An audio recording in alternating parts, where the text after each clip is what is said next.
Comment mieux digérer? Alors peut-être que vous êtes confronté à ce type de problème, que vous avez du mal à digérer, que vous avez très rapidement en fait une sensation de lourdeur au niveau de l'estomac ou de l'intestin, et c'est ce que je vais traiter dans cette vidéo. Bienvenue à vous dans cette vidéo, je m'appelle Coralie Béguin, je suis coach naturopathe et conférencière, je suis ravie de vous retrouver. Alors j'aimerais aborder un point qui me paraît fondamental en fait, surtout quand on veut améliorer sa digestion, quand on n'a plus envie en fait d'avoir des symptômes, ça peut être vraiment très dérangeant surtout, alors c'est plus les femmes qui souffrent de digestion que les hommes, ou alors les hommes n'en parlent pas du tout, mais très souvent voilà, ce que je vois en fait et ce qu'on me demande comme conseil, c'est comment mieux digérer, parce que des fois on a vite une lourdeur au niveau de l'estomac, ou au niveau de l'intestin ça ballonne, on a vite le ventre qui gonfle et du coup on ressent cette espèce de lourdeur, de ballonnement. La première chose qui me paraît très importante et sur laquelle je veux revenir, c'est la mastication.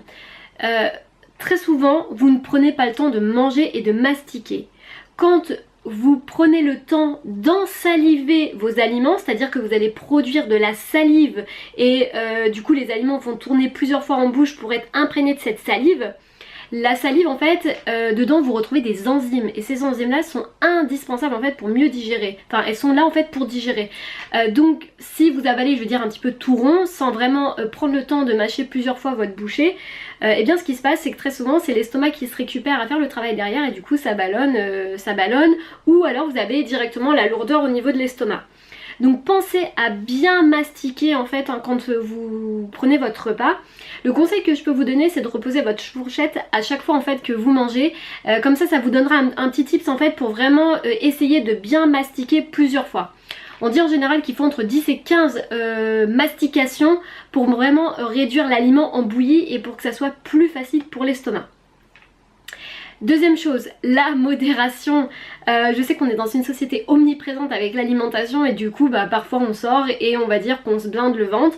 Donc on ressort, on n'en peut plus de la nourriture, on dit qu'on va pas manger le lendemain parce qu'en fait ça nous tombe sur l'estomac, on a un poids, on a beaucoup de mal à digérer.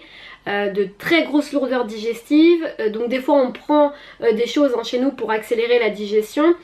Mais ça peut être en fait régulier, c'est-à-dire qu'on a cette sensation de vouloir avoir le ventre toujours rempli.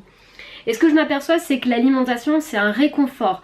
Donc très souvent les femmes qui peuvent avoir un vide émotionnel, quelque chose qui va pas bien se passer au travail, ou le fait d'être pas rempli en fait intérieurement avec de la joie et du plaisir, eh bien on va aller vers d'autres choses dans la vie, type l'alimentation, type le sport, ça peut être aussi le sport à outrance, tout ce qui va être excès dans la vie en fait, même des excès je vais dire alimentaires sains ne sont pas forcément bons pour le corps. Donc tout est à prendre avec modération. Si vous mettez un énorme repas en fait sur votre estomac, ça impacte la sphère stomacale et notre rate. Du coup l'estomac en fait, notre corps envoie beaucoup de sang au niveau de la muqueuse pour digérer en fait le bol alimentaire. Du coup toute votre vitalité, votre énergie est concentrée à ça. Vous pouvez avoir aussi un espèce de coup de barre après avoir mangé tellement vous avez le ventre qui est plein. Donc je sais qu'en médecine chinoise et aussi en naturopathie on recommande en fait de manger à 75% de votre capacité alimentaire, c'est-à-dire que vous devez sortir de table avec comme si vous alliez pouvoir manger un dessert mais que vous n'allez pas le faire finalement. Donc en fait il doit rester une place au niveau de l'estomac. Parce que si vous vous chargez trop l'estomac, ça vient impacter l'estomac, ça peut créer aussi de la gastrite, ça peut générer des maux inflammatoires au niveau de l'estomac, type des remontées acides, ça impacte notre rate, du coup on peut souffrir aussi de frilosité extrême parce que toute notre énergie vitale va être concentrée au niveau de l'estomac. Donc mangez avec modération. Troisième chose, la régularité. Essayez de vous concentrer sur 3 repas par jour à heure fixe. Ça me paraît très important de le préciser parce qu'en fait notre corps aime que les choses soient réglées. Donc si vous n'avez pas l'habitude de prendre des repas à heure fixe, ça serait bien de vous mettre à faire des repas à heure fixe, type le matin 7h, puis le déjeuner vers midi ou 13h, puis le dîner vers 20h, 19h ou 21h comme vous souhaitez. Mais le mieux c'est de garder quand même en tête d'avoir des heures fixes pour le repas. Pourquoi? Eh bien parce que notre corps en fait aime la régularité, il aime tout ce qui est fixe et en fait quand il sait qu'il y a une routine, nos enzymes sont déjà pré-enclenchées, pré-programmées pour savoir qu'il y a un bol alimentaire qui va arriver à 7h du matin, qu'il y a un autre bol alimentaire qui va arriver à midi, et du coup notre corps en fait, comme il est très intelligent, il préprogramme déjà ça. Si vous venez le perturber en mangeant à n'importe quelle heure, avec n'importe quoi, votre vitalité va chuter, vous allez avoir beaucoup de troubles digestifs, vous allez impacter votre corps, vous allez avoir énormément de fatigue au quotidien, puisque vous ne serez plus dans la régularité.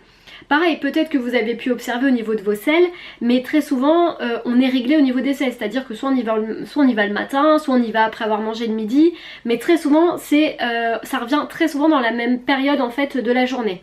Et bien en fait pour l'alimentation ça doit être exactement pareil, vous devez avoir des repères de vie avec des heures fixes. Et j'insiste là-dessus parce que ça me paraît vraiment nécessaire de le rappeler, parce que je vois trop de personnes qui me disent qu'elles mangent pas à heure fixe, qu'elles font des jeûnes intermittents, qu'elles sautent des repas, que bah voilà, pas forcément envie de manger et du coup ça grignote un petit peu. Donc j'insiste là-dessus, concentrez-vous sur 3 repas par jour à heure fixe pour mieux digérer et récupérer une meilleure vitalité. Si vous avez envie d'aller plus loin, je vous ai préparé un e-book dans lequel vous allez retrouver plein de conseils de santé bien-être, surtout si vous faites partie des personnes qui sont complètement perdues par l'alimentation, qui entendent plein de théories alimentaires, le jeûne intermittent, le régime FODMAPs, le régime sans gluten, et que vous ne savez plus vers quoi vous tourner pour supprimer vos troubles digestifs et récupérer de l'énergie, de la vitalité, je vous invite à le télécharger juste en dessous dans la barre d'outils. J'espère que cette vidéo vous a plu, et surtout le dernier conseil que je veux vous donner, c'est de passer à l'action, parce que je donne beaucoup de conseils, mais essayez de mettre en place au moins quelques conseils que je vous donne, et vous allez voir vraiment au niveau de la différence, au niveau de votre corps, vous allez le ressentir direct, donc passez à l'action. Je vous embrasse et à très vite.